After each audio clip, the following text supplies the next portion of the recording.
본문이 있는 요한복음 4장 3절 4절을 보면은 그 요한복음의 시작의 말씀이 무엇인가 하는 것을 우리에게 가르치고 있는데, 성경은 이렇게 기록하고 있죠. 유대를 떠나서 다시 갈릴리로 가실새 사마리아를 통과하여야 하겠는지라. 이렇게 성경은 이제 기록을 하고 있습니다. 그러니까 예수님께서 유대에서 있다가, 유대는 남쪽이거든요. 그래서 북쪽에 있는 갈릴리로 이제 가시려고 하는데 사마리아로 통과해서, 그래서 갈릴리로 가시겠다고 그렇게 지금 성경은 기록을 하고 있습니다. 근데 여러분, 유대인들은 사마리아를 절대로 걸쳐서 가지 않습니다. 사마리아가 중간에 있는데 그쪽을 거쳐가지 않아요. 물론 사마리아를 지나가면 훨씬 더 갈릴리를 향해서, 북쪽을 향해서 빠른 길로 갈 수가 있지요. 그러나 유대인들은요, 멀지만 우회해서 갑니다. 이렇게 베레와 데가볼리를 거쳐서 갈릴리 요새의 남쪽 해안 쪽으로 해가지고 먼 쪽으로 해서 갈릴리로 갑니다. 왜 그럴까요? 이 유대인과 사마리아 사람들은 철천지 원수이기 때문에 그렇습니다. 수백 년 전 유대인의 태반이 바벨론의 포로로 끌려갔습니다. 그 70년 포로 생활을 하잖아요.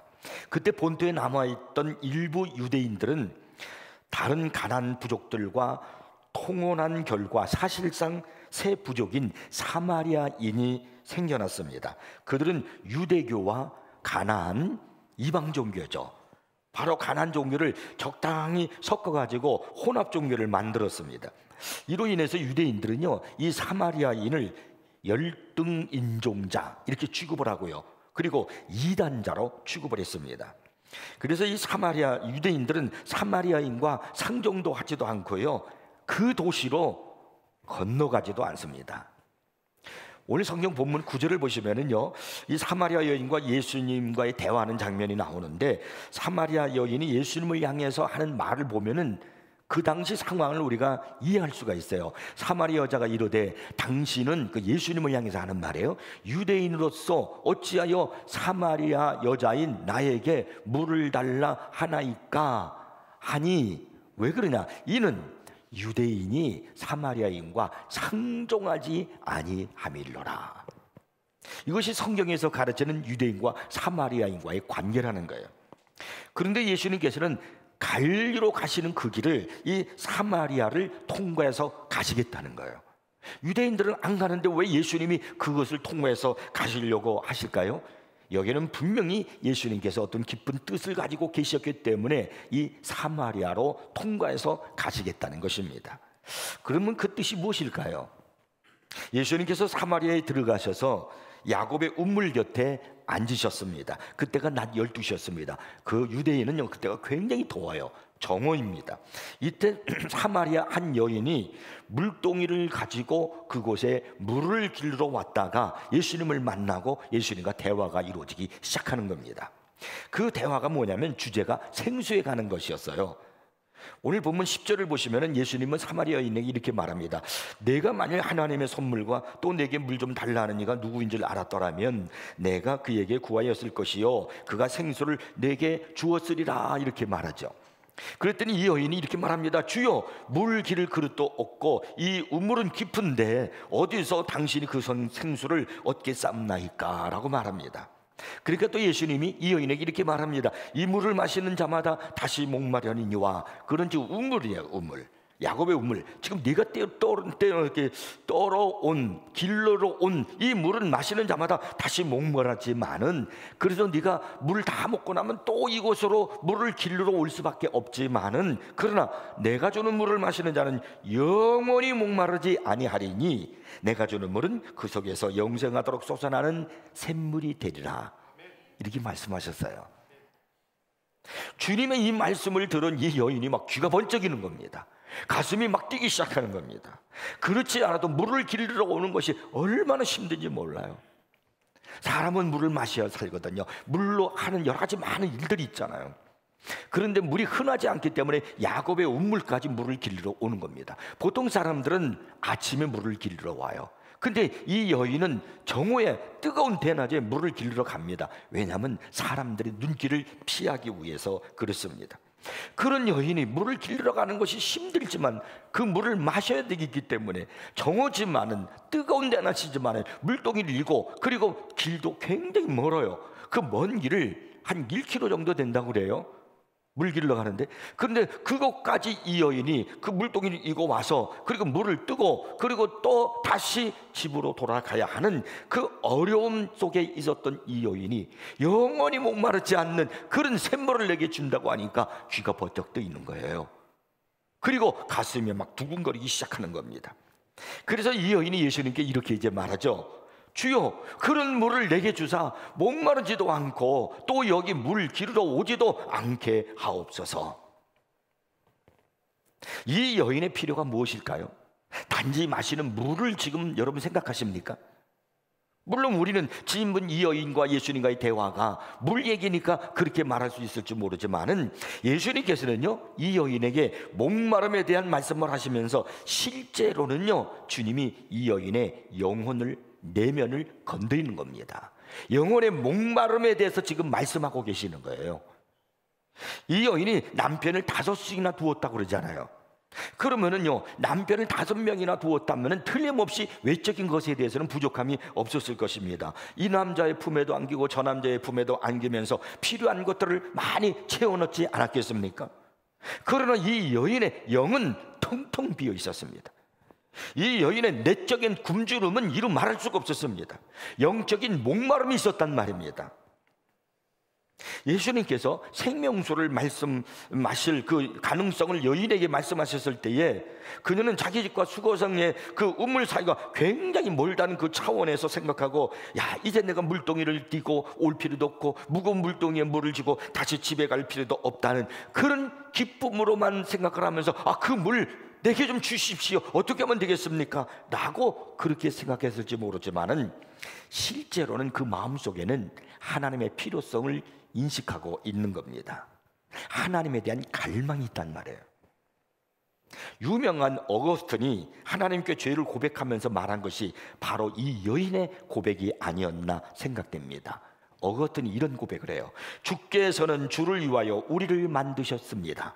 우리의 마음은 당신 안에서 안식을 발견하기까지, 우리의 마음은 당신 안에서 안식을 발견하기까지 평안이 없습니다. 이 여인은 지금 영적으로 잃어버린 자였어요. 여기 영적으로 잃어버렸다는 이 사실에 대해서 사도 바울은 로마서 3장 23절에서 말하기를 모든 사람이 죄를 범하였음에 하나님의 영광에 이르지 못했다라고 그렇게 말하고 있습니다.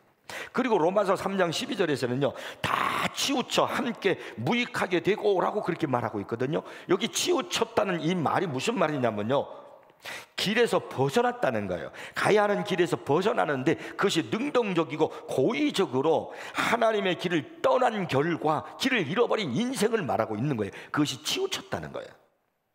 이사야서 53장 6절에서는요 우리는 다 양 같아서 그릇 행하여 각기 제 길로 갔거늘 이라는 표현으로 우리에게 말씀하고 있습니다.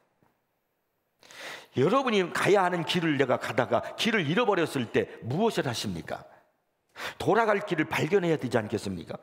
만일 여러분이 그 길을 발견할 수 없다라고 하면 어떻게 하시겠습니까? 구원자를 찾아야 돼요. 내가 갈 수 있는 길을 알려주시는 그런 구원자가 있어야 됩니다. 확실한 방향도 없고 분명히 산다는 보증도 없고 미래에 대해서 어떤 확신도 없다는 그런 내 자신을 한번 생각해 보십시오. 여러분 어떻게 하시겠습니까? 여러분은 집으로 가는 길을 알려줄 수 있는 그런 일을 찾을 거예요. 예수님께서는 바로 이 일을 위해서 이 땅에 오신 겁니다. 타락하고 배역한 인류를 위해서요. 사마리아 여인 같은 우리를 위해서 하늘 아버지신 하나님께 이르는 길을 보여주시기 위해서 우리 예수님이 이 땅에 오신 겁니다. 우리 주님께서 알려주시는 길은요 숲속에서 길을 잃어버린 사람에게 이렇게 가면 됩니다 라고 하는 그런 도움을 주는 정도가 아니에요. 주님께서 우리에게 길을 알려주시는 것은 어느 정도냐면요, 예수님께서 당신이 직접 죽으심으로 말미암아 영원한 멸망의 길로 떨어질 하나님의 심판과 진노를 우리가 받을 수밖에 없는 그런 모든 것들에서 우리를 담당하시기 위한 길, 그래서 우리에게 영생의 길을 열어주신 분, 당신의 죽음을 통해서, 그것이 예수님의 길이에요. 그래서 예수님은요, 요한복음 14장 6절에서 유명한 말씀을 하시잖아요. 내가 곧 길이요 진리요 생명이니 나로 말미암지 않고는 아버지께로 올 자가 없느니라. 예수님께서는요, 언제나 먼저 우리에게 오신다는 사실을 여러분 기억하십시오. 우리들을 혼자 내버려 두잖아요. 그러면요, 우리는요, 예수님이 운물 곁에 앉아 있어도 상관하지 않습니다. 그분은요, 언제나 우리를 그냥 내버려 두시는 분이 아니에요. 그분은 언제나 나에게 먼저 시작하셔요. 내게 먼저 다가오시고 나를 이끌어 주시고요. 그리고 그분은 오셔서 먼저 질문을 하셔요. 그리고 대화를 이루어 가십니다. 그분은 모든 방안을 강구하셔서 우리의 마음을 뚫고 들어오시는 거예요. 사마리아 여인에게 하셨던 것처럼 말입니다. 오늘 보면 14절에 보니까 내가 주는 물을 마시는 자는 영원히 목마르지 아니하리니 내가 주는 물은 그 속에서 영생하도록 솟아나는 샘물이 되리라 했는데, 여기 영생하도록 솟아나는 샘물이라는 말 들어보신 적 있습니까? 그런 물이 있습니까? 운물을 말하는 게 아닙니다. 운물하고 솟아나는 샘물하고는 달라요. 그런데 주님이 말씀하시는 건요, 영생하도록 솟아나는 샘물이에요. 운물은 그냥 거기 있습니다.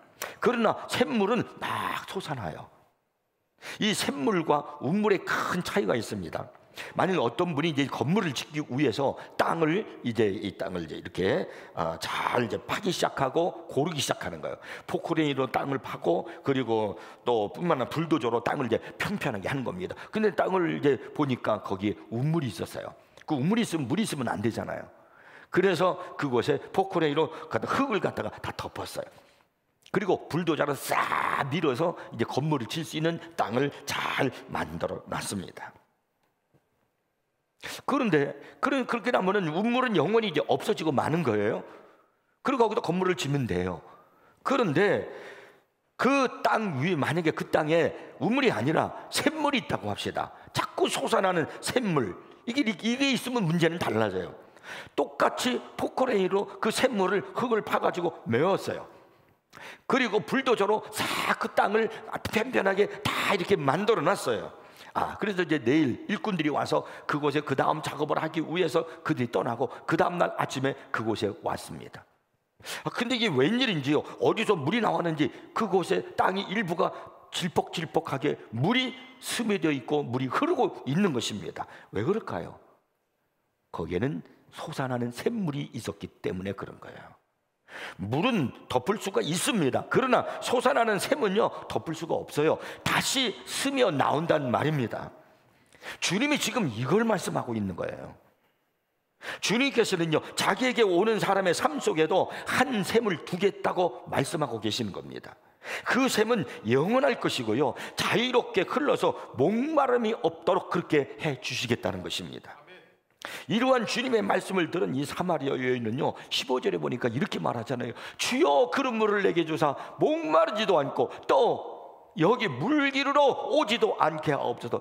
지겹다는 거, 매일매일 오는 것이 지겨운 거죠. 여기 물기르러 오지도 않게 해 주시옵소서. 좀 그가 그렇게 얘기를 합니다. 근데 여러분, 이 생수의 이야기를 이렇게 하다가 갑자기 대화가 바뀌는 거예요. 예배에 대한 얘기로 대화가 바뀌는 거예요. 그래서 19절 20절에 보니까 여자가 이렇게 말해요. 여자들이 주여 내가 보니 선지자라 소로이다. 우리 조상들은 이 산에서 예배하였는데 당신들의 말은 예배할 것이 예루살렘에 있다 하더이다. 그러자 예수님께서는요, 여자여 내 말을 믿어라. 이 산에서도 말고 예루살렘에서도 말고 너희가 아버지께 예배할 때가 이르리라. 이렇게 또 말씀을 하셔요. 그러면서 23절에서는 유명한 말씀을 하시죠. 아버지께 참되게 예배하는 자들은 영과 진리로 예배할 때가 오나니 곧 이때라. 곧 이때라. 그러시면서 아버지께서는 자기에게 이렇게 예배하는 자들을 찾으시느니라. 예수님께서 이 하신 말씀이 얼마나 중요한지 몰라요. 아버지께서 찾으시는 사람이 누굴까? 자기에게 예배하는 자라는 거예요. 사마리아 여인은 예수님과 대화를 하는데 생수에 대한 이야기를 했잖아요. 근데 갑자기 예배에 대한 대화로 싹 이 주제가 바뀌어져 버리고 말았어요. 왜냐하면 지금 주님께서 주시고자 하는 영생하도록 솟아나는 생수, 그분은 바로 예수님이시거든요. 그리고 지금 그 예수님과 함께 대화를 나누면서 그분을 바라보면서 그리고 그분의 말씀을 듣는 것, 그것이 바로 뭐냐면 예배란 말이에요. 그래서 그 예배를 통해서 내가 바로 그런 영원한 생수를 마실 수 있다라고 말씀하시는 겁니다. 여러분, 지금 이 사마리아 여인이 무엇을 하고 있느냐면 주님께 예배를 드리고 있는 거예요. 뭐 예배가 뭡니까? 창조주 하나님을 바라보면서 찬양하고 경배하고 그분의 말씀을 듣고 뭐 이런 거 아니겠습니까? 그러므로 사마리아 여인이 예수님을 바라보면서 예수님과 대화를 나누면서 지금 뭐 하고 있는 거예요? 그분의 말씀을 듣고 있는 것은요, 예배를 드리고 있는 거예요. 그러니까 예수님께서 왜 이 사마리아로 통과하시면서 그 여인을 만났는가? 이유가 뭔가? 예배를 가리키기 위해서 그런 거예요. 의도적으로 예배가 얼마나 중요한가 하는 것을 지금 이 여인을 통해서 가르쳐 주시고, 그리고 우리 모두에게 그 예배의 중요성을 알게 하기 위해서 주님은 지금 의도적으로 사마리아로 통과하시면서 그 여인을 만나고 계시는 겁니다.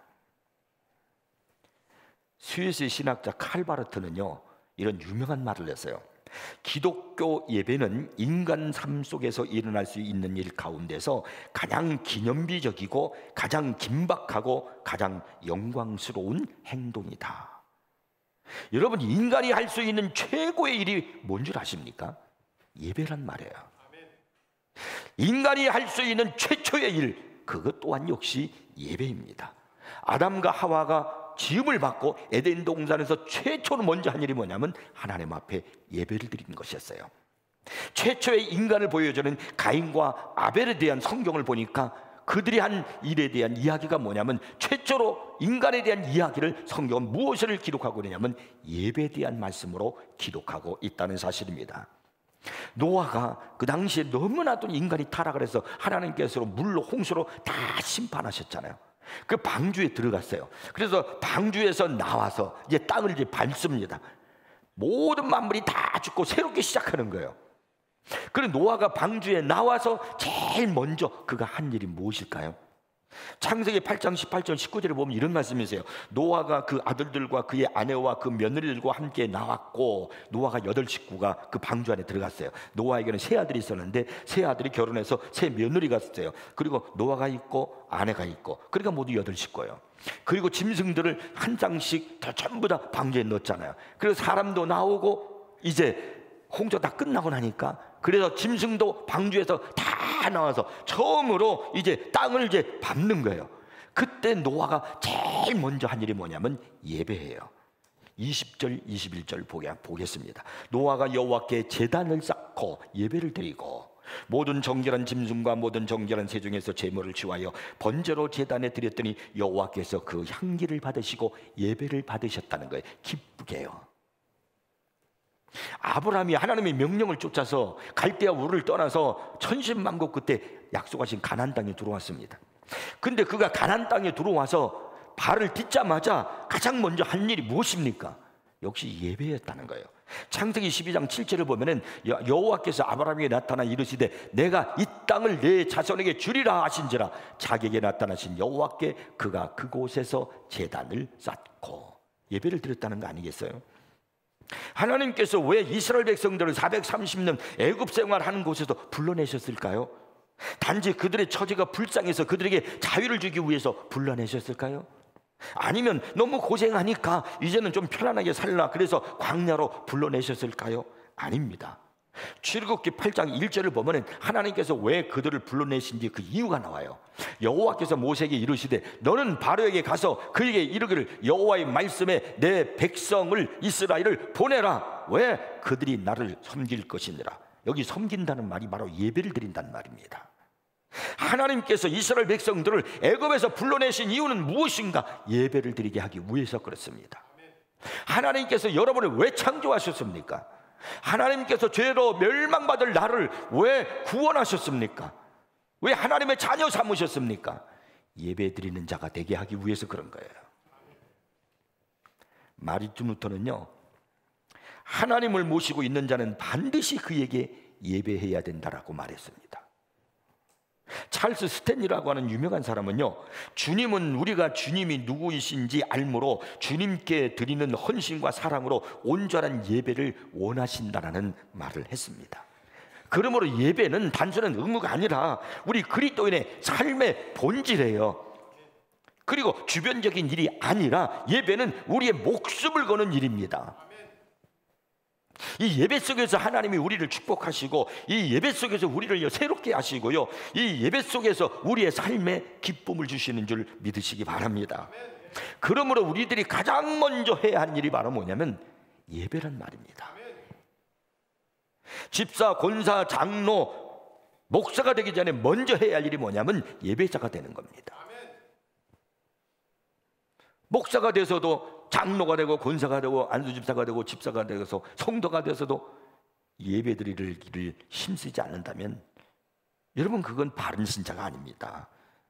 예배는 우리 그리스도인의 삶의 가장 본질적인 모습이라는 걸 아셔야 됩니다. 이 세상에서 가장 무거운 것이 뭘까요? 이 세상에서 가장 무거운 것, 그게 바로 사람의 마음입니다. 이 마음은 한번 가라앉으면 얼마나 무거운지 그 누구도 끌어올릴 수가 없어요. 참 사람의 마음을 움직이는 것처럼 어려운 게 없어요. 마음이 잘 안 움직여져요. 이 마음이 얼마나 무거운지 몰라요. 그래서 이 마음이 저 밑바닥으로 쫙 가라앉잖아요. 그럼 꼼짝도 하지도 않고 움직이지도 않아요. 이걸 가지고 우리 뭐라 그러냐면요, 우울증이라고 그럽니다. 이 우울증에 걸리면 가장 먼저 나타나는 증상이 뭐냐면 인간관계가 깨져요. 그리고 신앙적으로 영적 침체기가 찾아오기 시작합니다.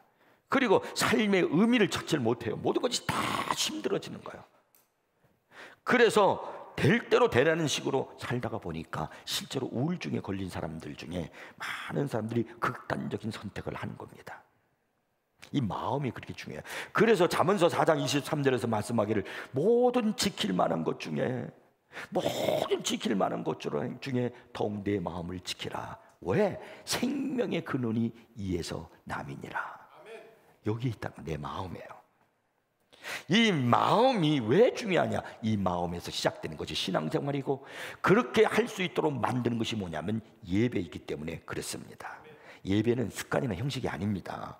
살아계신 하나님을 만나서 찬양과 경배에 받기에 합당하신 그분께 최고의 경의를 피하는 것, 그게 예배입니다. 그래서 예배를 원문적으로 우리가 해석을 하면은요, 엎드려 절하는 거예요. 하나님 앞에 엎드려 경외하는 겁니다. 그 예배가 모든 회복의 시작이에요. 여러분 인생의 모든 회복의 시작이 예배예요. 영적인 침체로부터 회복되는 거, 육체적인 질병으로부터 회복되는 거, 경제적인 어려움에서 회복되는 거, 가정의 어려움 속에 다시 가정이 행복하도록 회복되는 거, 그 전부 다 그 시작이 예배라는 사실을 잊지 마십시오. 그 누구보다도 이걸 잘 알고 있는 사람이 누구냐면 다윗이었습니다. 그래서 그 그냥 시편 27편 4절에 보면 이렇게 말하죠. 내가 여호와께 바라는 한 가지 일, 그것을 구하려니. 내가 하나님께 한 가지 일 다 구한다면 여러분 뭘 구하시겠어요? 이 다윗이 말하기를 내가 여호와께 바라는 한 가지 일, 그것을 구하리니. 뭘 구할까? 곧 내가 내 평생에 여호와의 집에 살면서 성전에 있으면서 여호와의 아름다움을 바라보며 그의 성전에서 사모하는 그것이라. 예배드리는 것이라는 거예요. 지금 다윗이 하나님 앞에 이렇게 고백하고 있는 이유가 뭔 줄 아십니까? 하나님, 내가 평생에 살면서 하나님 앞에 바라는 것 딱 하나밖에 없습니다. 성전에서 마음껏 예배드리는 겁니다. 그는 왕이에요. 그런데 그의 아들 압살롬이 반란을 일으켰어요. 그래가지고 그는 예루살렘 궁전에서 왕의 자리에서 도망가서 피신해서 숨어 있어요. 그가 숨어 있으면서 그러면서 하나님 앞에 기도하면서 고백하는 것이 바로 뭐냐면 바로 그 고백이에요.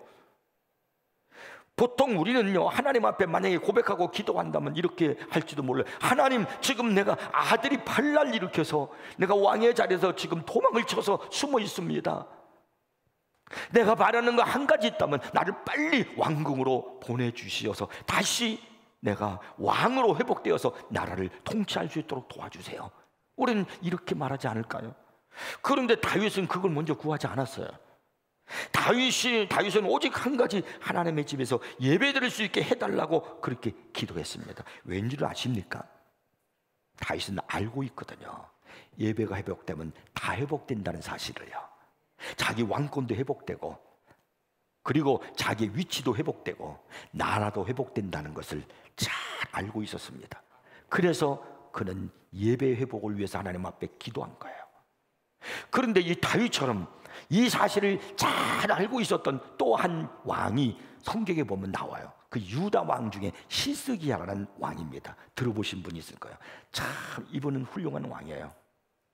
제가 갈멜산 기도회 때 지난주에 이 히스기야 왕에 대해서 제가 설교를 했는데요. 이 히스기야 왕이 자기가 왕이 되었을 때 나라가 어떤 줄 아십니까? 이건 나라가 아니에요. 그의 아버지 아하스 왕 때 어떤 일을 벌였냐면 성전문을 닫아버렸어요. 성전문을 폐쇄해버렸어요. 그러니까 예배 안 드리겠다는 거예요. 기도 안 하겠다는 거예요. 찬송 안 하겠다는 겁니다. 이런 일이 벌어지니까 우상 숭배하게 되고 세상으로만 빠지게 되고 하나님의 진노가 임할 수밖에 없죠. 그럼 왜 그의 아버지 아하스가 왜 이렇게 아예 그냥 성전문을 딱 닫아버렸는가? 그 이유는 또 그 아하스 왕의 아버지 때문에 그래요. 그 아버지가 요담이에요. 요담이라는 이 아버지는 자기의 아버지 그 우시아라는 아버지가 굉장히 강력한 왕이었어요.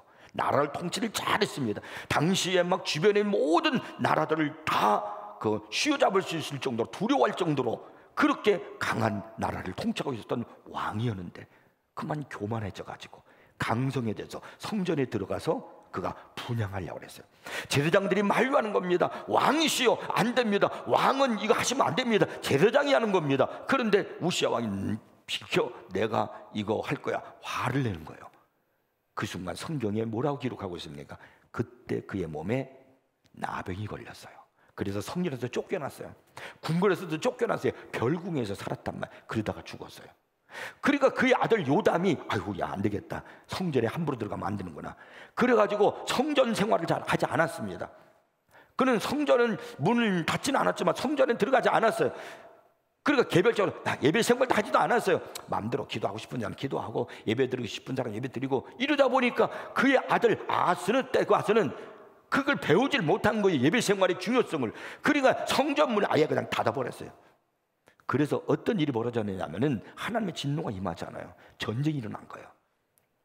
그래가지고 군사들이 나가서 전쟁을 했는데 하루에 12만 명이 죽었어요. 여러분 12만 명이 하루에 죽었다는 건 그 당시로는요 있을 수 없는 일이에요. 그리고요 포로로 사람들을 여인들과 아이들이 잡혀가는데 20만 명이 잡혀갔어요.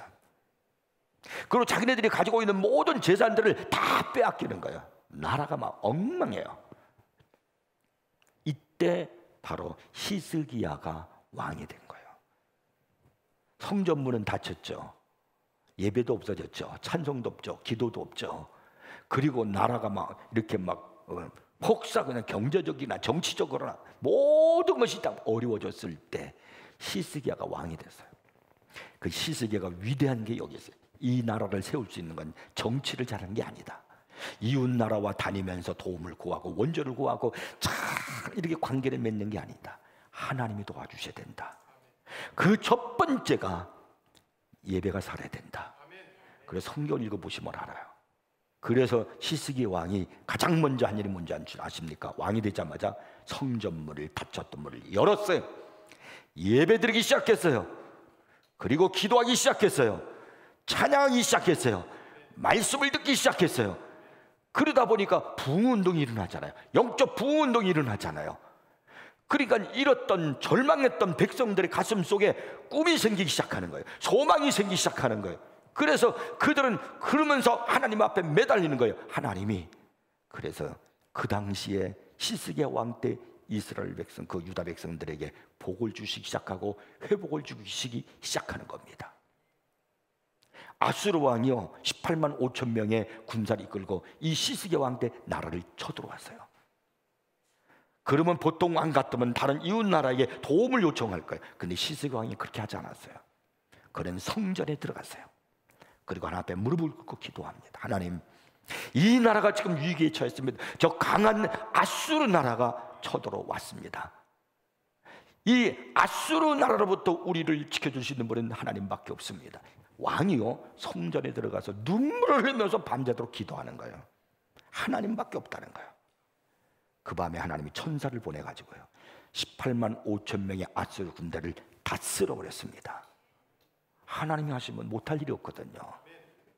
이게 히스기야 왕의 예배의 모습입니다. 유진 피터슨이라는 그 유명한 분이 계시죠. 그분이 하나님을 경외하는 다윗이라는 책을 썼거든요. 거기에 예배자로서의 다윗의 영향력이 무엇인가를 기록하고 있는데 제가 한번 쭉 읽어볼 테니까 잘 들어보세요. 왕으로서의 그의 임무는 때가 되었을 때 완료되었고 그의 정치적인 영향력도 끝났다. 그러나 예배를 위해 그가 행한 일은 지속되고 활성화되었다. 그가 보여준 예배 모범과 그가 지어서 사용한 노래와 기도 시편은 앞으로도 계승될 위대한 유산이며 여전히 그 영향력이 번성하고 있다. 예수님을 제외하고 나면 유대교와 기독교 교회에서 이루어지는 예배에 대한 가장 중요한 영향을 끼친 단일 인물이 다윗이다. 그는 자신의 정치적으로 사람들에게 영향을 끼친 것보다 자신의 예배 생활을 통해서 훨씬 더 많은 사람들에게 영향을 끼치고 있다. 정치를 잘했죠, 다윗이요. 그것으로 사람들에게 영향을 끼친 것보다 자신의 예배 생활을 통해서 백성들에게 영향을 끼친 것이 훨씬 더 크고 많다는 거예요. 저는 우리 교회가 이렇게 여러분 주변에 예배를 통해서 살아있는 믿음을 통해서 영향력을 끼쳐나가기를 주 이름으로 축복합니다. 그래서 예수님은 이 사마리아 여인에게 이걸 가르치는 거예요. 예배 중요성을요. 그래서 본문 24절에 이렇게 말씀하잖아요. 하나님은 영이시니 예배하는 자가 영과 진리로 예배할지니라. 하나님은 영이시니 그러면서 어떻게 예배해야 되느냐? 영과 진리로 예배라. 여기 하나님은 영이시니라는 말씀은 하나님의 참된 가치를 인정하라는 거예요.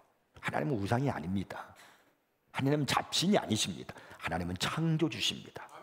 영이라는 신은 온 우주에, 이 우주 전체 어느 곳에도 안 계신 곳이 없는 분이 우리 하나님이에요. 그래서 하나님은 영이신이라는 말은 하나님의 가치를 인정하라는 거예요. 얼마나 우리 하나님이 높고 위대하고 크신 분이십니까? 여러분이 오늘 예배를 드릴 때 그 하나님을 의식하고 그 가치를 인정하고 그렇게 예배를 드리십니까? 인정하라는 거예요. 그리고 영과 진리로 예배를 드리라고 그렇게 말씀하고 있습니다. 하나님은 영이시기 때문에 영적으로밖에는 하나님을 이해할 수가 없는 거예요.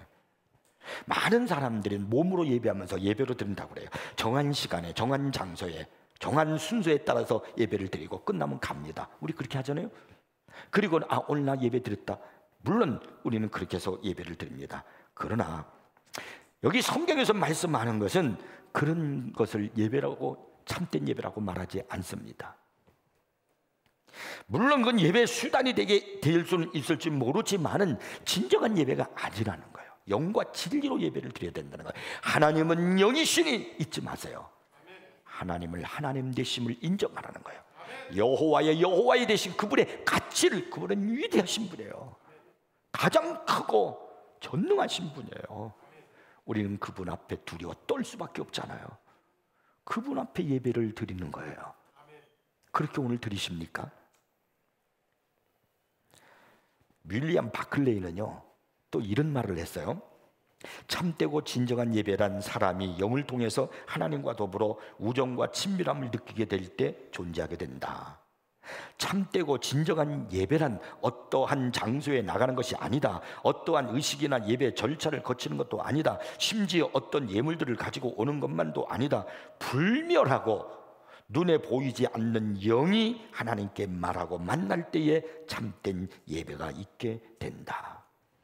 이 바클레이가 말한 것처럼 이 사마리아 여인이 눈이 떠진 거예요. 자기 앞에 있는 그분이.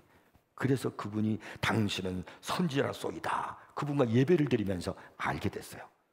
그러면서 솟아나는 샘물을 그가 예수님을 통해서 받았어요. 그래서 그가 한 일이 뭔 줄 아십니까? 너무나 기쁘니까 그가 물길로 왔잖아요. 그런데 물동이를 버려두고 그리고 29절에 보니까 이렇게 성경이 기록하고 있어요. 그가 사마리아 동네에 들어가 가지고 뭐라 하냐면 내가 행한 모든 일을 내게 말한 사람을 와서 보라. 이는 그리스도가 아니냐. 예수를 그리스도라고 고백하고 있습니다. 어느 누구도 당시에 예수를 그리스도라고 고백하는 사람이 없었습니다. 제사장들도요, 바리새인들도요, 그냥 나사렛 예수라고 그랬어요. 그런데 이 여인이 예수를 그리스도라는 거예요. 하나님이시라는 거예요. 이 그리스도라는 고백을 한 또 한 사람이 있죠.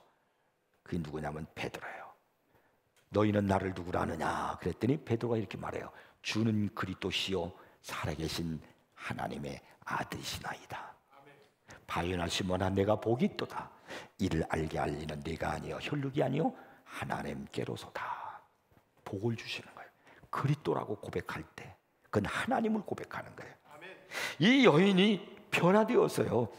지금 자기 앞에 있는 그분이 그냥 유대인인 남자인 줄 알았더니 알고 보니까 그분이 메시아였어요. 그분이 그리스도였습니다.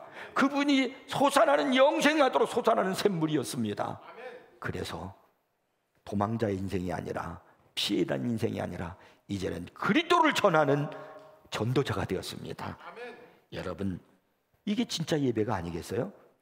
오늘 여러분 예배를 드리고 찬양하고 말씀을 듣고 여러분 또 왔다 그냥 가면은 그거는 그냥 몸으로 때우는 예배예요. 진정한 예배라고 말할 수 없겠죠. 하나님을 만나시기 바랍니다. 영으로요. 그리고 그분의 가치를 인정하시는 겁니다. 진리로요. 말씀대로요. 하나님은 진리시니까요. 그럴 때 여러분의 인생이 새로워집니다. 예배를 진정으로 잘 우리가 참되게 드리고 나면 삶이 달라져요. 생각이 달라져요. 그러면 교회가 달라져요. 우리 그리스도인들이 달라지면 그리스도인들이 있는 곳마다 사마리아에 죄악된 그 사마리아 유대인들이 피해 다니는 그곳에 이 여인이 가서 전도하니까 예수 믿는 사람들이 몰려오기 시작하는 거예요. 주님께로 몰려오기 시작하는 겁니다. 그 다음에 계속 성경에 보면은 그 다음에 막 몰려옵니다. 그러니까 사마리아 성이 변화가 일어나기 시작하잖아요. 우리들이 이렇게 되면은 이 나라가 변화됩니다. 여러분, 우리 민족이 변화될 수밖에 없어요. 그 책임이 저와 여러분에게 있다는 이 사실 잊지 마시고 오늘 이 말씀을 듣고 진정 예배의 사람으로 살기를 주의 이름으로 축복합니다.